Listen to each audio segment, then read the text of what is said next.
SIR এর প্রথম পর্ব শেষ। এবার 16ই ডিসেম্বর খসড়া ভোটার তালিকা প্রকাশিত হবার পর শুরু হবে শুনানির কাজ। কিন্তু এরই মধ্যে বিজেপির গোষ্ঠী কোন্দলের ঘটনা সামনে এলো। বিজেপি কর্মীর শহীদ দিবস পালনকে ঘিরে দলীয় গোষ্ঠী কোন্দল সামনে এসেছে। একই মূর্তির সামনে দিনভর 3 দফায় মাল্যদানের ঘটনায় শুরু হয়েছে রাজনৈতিক চাপানোতর। তৃণমূল কংগ্রেস কটাক্ষ করে জানিয়েছে বিজেপি এখন নিজেদের মধ্যেই 3 ভাগে বিভক্ত। 2018 সালের 9 ডিসেম্বর কাকসার সরস্বতীগঞ্জে দুষ্কৃতীদের হাতে জানে শেষ হন রূপগঞ্জের বিজেপির বুথ সভাপতি সন্দীপ ঘোষ। পরিবারের অভিযোগ 7 বছর কেটে গেলেও এখনো বিচার হয়নি। প্রতি বছর এই দাবি নিয়ে শহীদ দিবস পালন করে বিজেপি। এবছর দেখা গেল বিজেপির গোষ্ঠীদ্বন্দ্বের প্রকাশ্য রূপ। সকালে কিষাণ মোর্চার সাধারণ সম্পাদক ভগীরথ ঘোষের নেতৃত্বে কর্মীরা সন্দীপ ঘোষের মূর্তিতে মাল্যদান করেন। ভগীরথ ঘোষ বলেন, ঘটনার দিন আমি সন্দীপের সঙ্গে ছিলাম, তাই আমরা প্রতি বছর সকালেই প্রথমে মাল্যদান করি ও মূর্তি পরিষ্কার করি। কি বলছেন কিষাণ মোর্চার সাধারণ সম্পাদক ভগীরথ ঘোষ, শুনব। 7তম মৃত্যুবার্ষিকী, আমরা সকালে গিয়েছিলাম, মূর্তি পরিষ্কার করলাম এবং মাল্যদান করলাম। ঠিক আছে, আমরা জানি যে 2018 সালে 9 ডিসেম্বর সন্দীপ ঘোষকে কিছু তৃণমূলের দুষ্কৃতী গুন্ডা বাহিনী 27 রাউন্ড গুলি চালিয়ে তাকে নির্মমভাবে হত্যা করেছে। তো এখনও সেভাবে সুবিচার পাইনি, যাতে সুবিচার পাই সেই আশায় রাখি এবং সন্দীপ ঘোষের আত্মার শান্তির কামনা করি। দেখা যাচ্ছে যে আপনাদের যে সকালের কর্মসূচিতে যেটা দেখা যাচ্ছে আপনারা সকালবেলাতেই মাল্যদান করে দিলেন, আপনাদের কি কোনো আমন্ত্রণ ছিল না? না, বিষয়টা সেটা নয়। বিষয় আমরা সেই দিনের একসাথেই ছিলাম সন্দীপ ঘোষের সাথেই। তো আমাদের খুব নিজেদের খারাপ লাগে এই দিনটা। তো মূর্তিটা পরিষ্কার ছিল না, আমরা সকালে গিয়ে মূর্তি পরিষ্কার করেছি। পরিষ্কার করার পর নিজেরা আমরা মাল্যদান করলাম এবং আমাদের আরও পার্টি কার্যকর্তারা সব আসবে, এসে মাল্যদান করবে। যে জেলা নেতৃত্বের সাথে আপনাদেরকে দেখা গেল না? না, সেরকম কিছু বিষয় নেই আমাদের। ঠিক আছে, আমি একজন দায়িত্ব আছি বর্ধমান জেলা কিষাণ মোর্চা জেনারেল সেক্রেটারি। যেহেতু আমার বাড়ির সামনে, সেই দিনে একসাথে এক জায়গায় ছিলাম, দেখলাম সকালে যে মূর্তিটা পরিষ্কার হয়নি, আমরা মূর্তিটা পরিষ্কার করলাম, তার পরিপ্রেক্ষিতে মাল্যদানও করলাম। আর পার্টি কার্যকর্তা যাবে একে একে সব মাল্যদান। আপনারা যাবেন না? না, আমরা করলাম, আবার একটা সকালে করেছি। কিন্তু বেলা বাড়তেই বর্ধমান সদরের বিজেপির জেলা সভাপতি অভিজিৎ তা, পশ্চিম বর্ধমান জেলার সহসভাপতি চন্দ্রশেখর ব্যানার্জি সহ অন্যান্য নেতারা আবারও একই মূর্তিতে মাল্যদান করেন। এই দ্বৈত অনুষ্ঠানে বিজেপির অভ্যন্তরীণ বিভাজন আরও স্পষ্ট হয়েছে বলে মনে করছে রাজনৈতিক মহল। বিজেপির জেলা সহসভাপতি চন্দ্রশেখর ব্যানার্জি বলেন, এ ধরনের ছোটখাটো বিষয় নিয়ে আমরা ভাবি না, আমাদের লক্ষ্য একটাই, সন্দীপ হত্যাকাণ্ডে অভিযুক্ত শেখ সাইফুল শেখ, শেখ হিরণ মণ্ডল এবং জাহিরুল মিদ্দা ওরফে কাংলার গ্রেফতার। কি বলছেন এই বিষয়ে বিজেপির জেলা সহসভাপতি চন্দ্রশেখর ব্যানার্জি, শুনব। ওইরকম বিষয় নোংরা ছিল না, এরকম বিষয়টাই এরকম নয়। এখানে আজকে লাস্ট 4 দিন ধরে এখানে কনস্ট্রাকশনের কাজ চলছে, আপনারা দেখছেন। এখনও পর্যন্ত আমরা যখন অবজারভেশন করছি তখন স্টিলের ফেন্সিং এবং ছাতা বসানো হচ্ছে। এবং পার্টির শহীদ মূর্তি আমরা সকলকে আহ্বান করেছি, সকলে এসে এখানে শ্রদ্ধা নিবেদন করার জন্য। এবং আমরা সবাই সবার সময় অনুযায়ী করেছেন, যে যখন পেরেছেন। এখনও পর্যন্ত বহু কার্যকর্তা আসছেন, এসব নিয়ে কোনো বিষয় নেই। আমাদের মূল ফোকাস হচ্ছে হিরণ, ক্যাংলা, সাইফুল, তাদেরকে গ্রেপ্তার করে কি করে আমরা জেলে ঢোকাবো, এই ব্যবস্থা নির্মাণের জন্য বিজয় ঘোষ, ভাই জয়দীপ এবং আমরা পুরো টিম, পূর্ব বিধানসভার জেলা, মণ্ডল এবং বিধানসভার টিম মিলে একসাথে করে এই ব্যবস্থায় লেগে আছি। আমরা ওই ছোটোখাটো কোনো বিষয়ে ধ্যান দিচ্ছি না। বিজেপির এই বিভাজনকে কটাক্ষ করে পশ্চিম বর্ধমান তৃণমূলের সহসভাপতি উত্তম মুখার্জি বলেন, এক কর্মীর শহীদ দিবস সকালে, দুপুরে, হয়তো রাতে আবার পালন হবে, এরই নাম বিজেপি। 2026 সালে বিজেপি বাংলায় কার্যত নিশ্চিহ্ন হয়ে যাবে।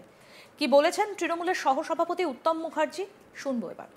দেখুন, আপনারা জানেন ভারতীয় জনতা পার্টি গোষ্ঠী কন্দলে জর্জরিত এবং এক পক্ষ সকালবেলায় ধুলো বালি পরিষ্কার করে মালা পরিয়ে গেছে, মাল্যদান করে গেছে, আবার কিছুক্ষণ পরে অপর পক্ষ, অপর গোষ্ঠীর লোক মাল্যদান করেছে।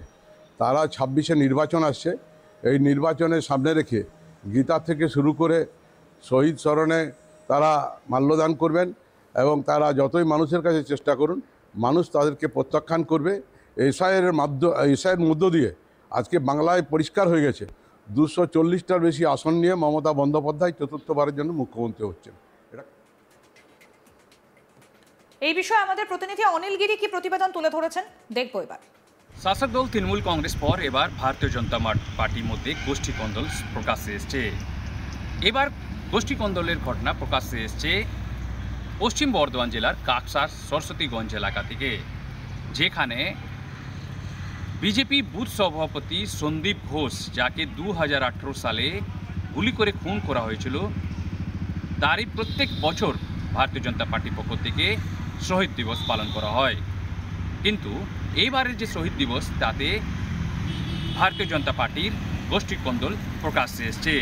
কেন কি দফা দফায় ভারতীয় জনতা পার্টি পক্ষ থেকে শহীদ দিবস পালন করে মাল্যদান করা হয়।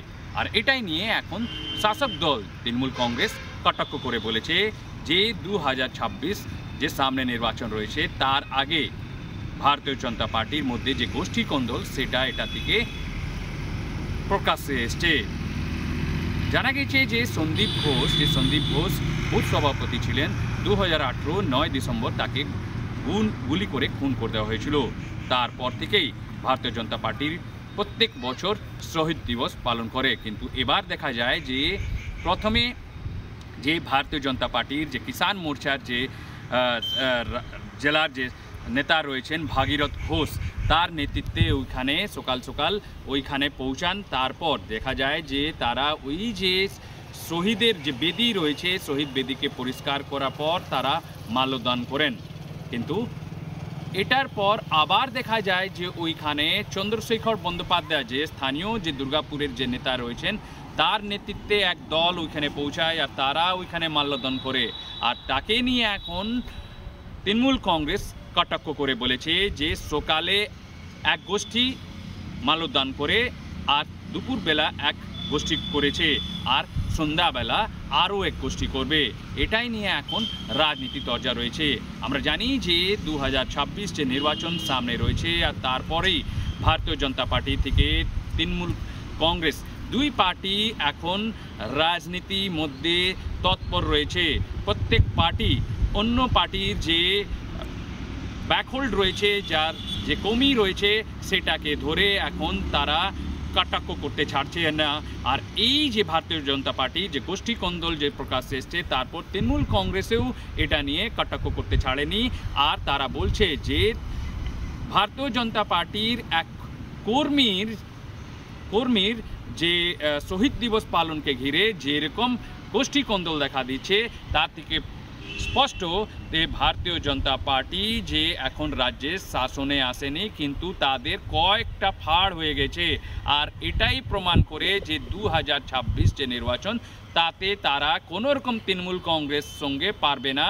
আর তাদের যে গোষ্ঠী কন্দল তাদের মধ্যেই থেকে যাবে, এরকমই তৃণমূল কংগ্রেসের দাবি রয়েছে। আরও আপডেট পেতে দেখতে থাকুন আজ তাক বাংলা। সাবস্ক্রাইব করুন, নোটিফিকেশন পেতে বেল বাটন অপশন প্রেস করুন।